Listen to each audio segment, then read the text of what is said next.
Hey everybody, Chris Clegg from Portland Marketing Analytics, or PortMA here. And today we want to talk to you about getting high response rates for those post-event email surveys. Now, I'm always going to argue that the best way to get data from consumers coming out of your activations is through the on-site survey work. But sometimes it's just not practical, or sometimes you have so many email addresses that it's just a shame to not do something with them that allows you to get some deeper insights into what's happening with consumers.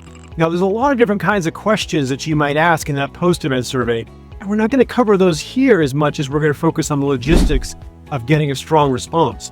But just to say that those post-event surveys can give you information about brand recall, it can help you understand the messaging they remember, it can actually help you measure actual behavior post-event. So if you have the opportunity to do so and it fits with the run of show, don't hesitate to get those email addresses and do this kind of survey.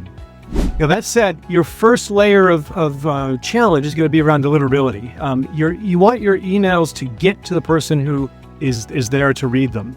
Now, the first thing you want to check is your spam score. You can run your email content from your subject line, your sender, and everything in between through a number of different tools that will allow you to assess the spam score. And so you'll learn things like you don't want to put win dollars in your subject line, or you don't want to have a graphics only email because those tend to get a high spam score. And based on what the mail server is set on your recipient side, that gets funneled right to spam and passed through their inbox. You should see deliverable rates up over 95%. If they start to get below 90%, I would take a second to look at how you're getting those emails and what might be happening. Now, the second is your open rate. You want your open rate to be around 30% or more. And this, most marketers will tell you, it's a pretty aggressive open rate for any email campaign. But the thing is, you want to connect with them in the subject line with exactly what you're writing them about. So if they were at the Ohio State Fair, you want to put in that subject line something like, hey, I'd love to ask you a couple quick questions about the Ohio State Fair. And what they'll do is they know they were there, it'll register with them, it'll immediately put you outside of that spam world, and you'll be able to get their interest. If you have their first name, and you can use that first name in the subject, that's also tends to up the response rate, or the open rate. Now, you also want to think about the sender and who that email is coming from. It should be something that's recognizable. It should be a brand name, or ideally it's a person that they would recognize. If you use the generic email addresses like info@, you're going to see a lower overall open rate. Now, when it comes to them opening the email and getting them to click on the link to go to the survey, it's just like any other marketing campaign where you have to deliver to them a promise of value that is greater than what they see the cost is for them to take the 2 or 3 minutes it's going to require to complete that survey. And if you can do that in an abstract sense, it's going to be best. You can ask them to share their unique experience. You can ask them to provide feedback on what it was like for them. People like to talk about themselves. They like to share their perspective. If you can't connect with them on that level, you're just going to have to buy it outright.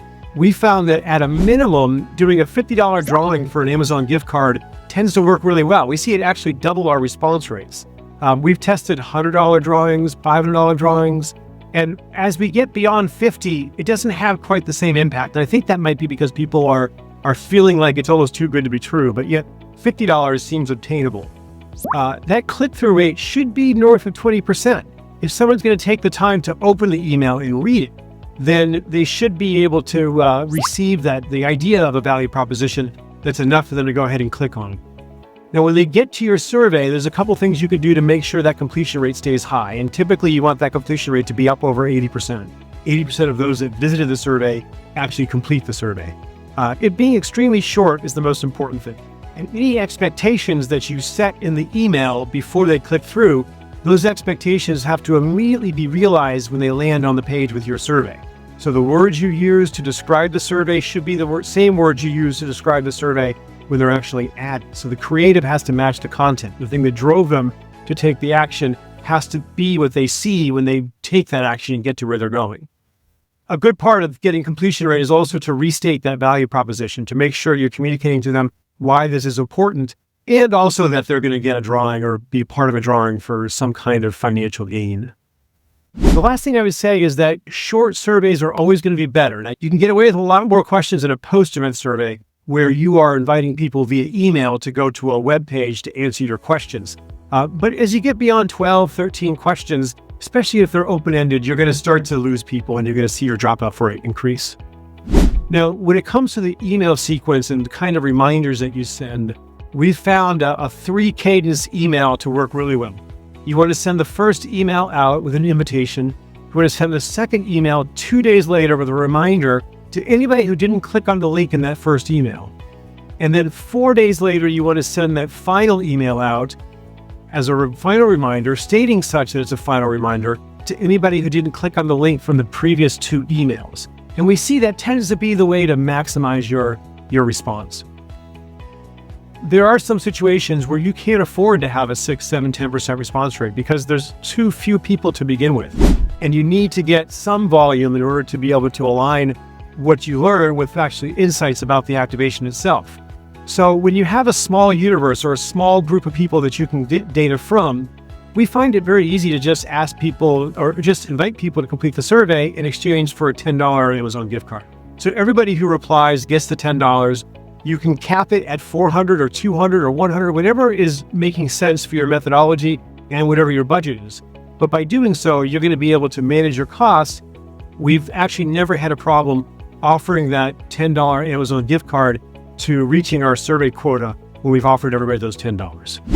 So hopefully you found this helpful. And if you have, I'm going to ask you to like this video.